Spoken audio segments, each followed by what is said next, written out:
В весеннем сезоне охотникам Коми придется жить по новым правилам. Раньше при получении разрешения на добычу той же дичи нужно было заплатить госпошлину в размере 400 рублей. Это давало право пользоваться любыми республиканскими угодьями. Теперь же отдельно придется заплатить за охоту в каждом муниципалитете. То есть разрешение на добычу, к примеру, в Сыктывкаре, Сыктывдинском и Карткиросском районах обойдется в 1200 рублей. Виктория Палкина разбиралась детально.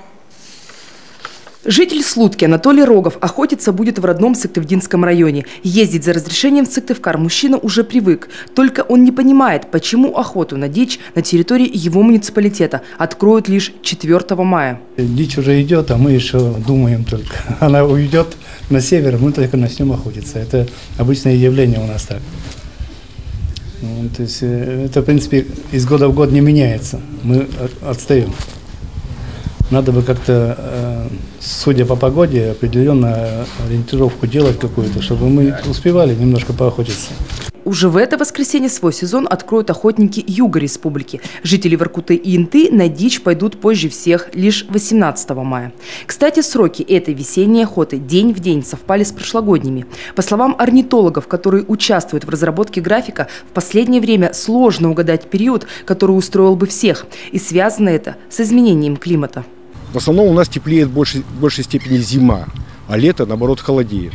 И очень часто возвраты холодов, которые негативно влияют в том числе на птиц. Потому что многие птицы, прилетая рано в оттепели, начинают гнездоваться, а возврат холодов, который очень часто бывает, как-то нарушает ритм гнездования и тоже влияет очень сильно на успех размножения многих видов птиц.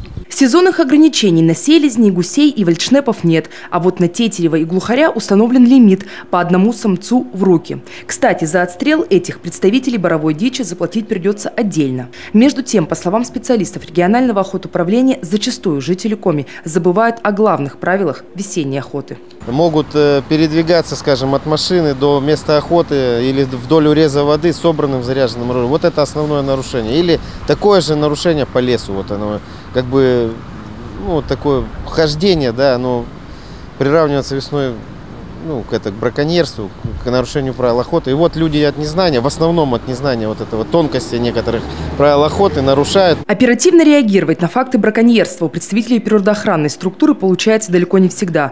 Но уже в ближайшее время в Коми намерены пополнить ряды охотинспекторов.